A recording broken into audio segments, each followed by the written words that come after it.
This Raw Vision video is brought to you by Metro Solar, proud partner of the Richmond Football Club. Tim, thanks for joining us on Raw Vision. Thanks to Metro Solar. A tough loss for the VFL team on the weekend.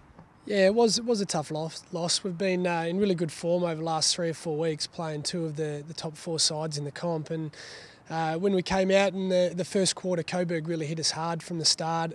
They were really physical with our boys, and it's a credit to them. They put us under huge pressure, and we couldn't win the football. And then once we had it, we couldn't control it, and it made our day pretty tough. Were there any impressive performances from a Richmond point of view, maybe pushing for senior selection?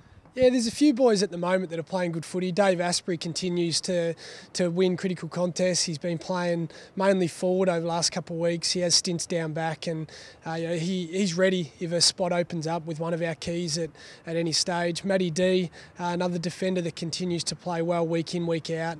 He performed quite well. Jace Castagna moved from half back to the midfield in the second half and was terrific in and around the contest. Still needs to keep working on his ball use, but he's really stepping up and becoming the player we knew he would. Matty McDonough impacted the game forward, kicking 3 goals. He was very good around the contest, and we just need to keep working with Matty with his spread and to make sure that he's pushing hard for senior selection. Chris Knights, how's he tracking? Chris Knights has come back from an injury after the last 3 weeks and struggled a little bit with his body on the weekend. Didn't have the confidence to kick on his left side, and that hampered his game a little bit. But he still won the footy well. He was sat on all day by one of Coburg's midfielders, which made his game a bit harder. But we know over the next 3 or 4 weeks, if he can get his body right, he's going to play some good footy and start pushing for senior selection. Sean Hampson, who came back and played VFL after a couple of games in the AFL, how's he going? Yeah, Shawnee was terrific actually. He got back to the form he was in at the start of the year.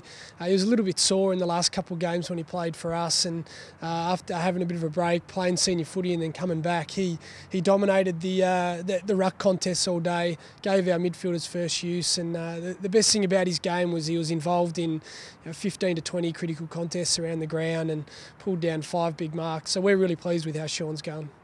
And who was your Caden player of the day?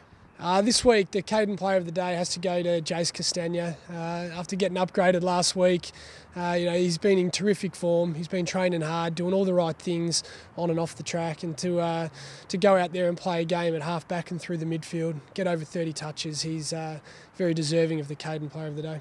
Just finally, 2 weeks to go. What's your message to the players now at the back end of the season? There's always going to be opportunities in our senior team, so the message has got to be to keep fighting for those spots.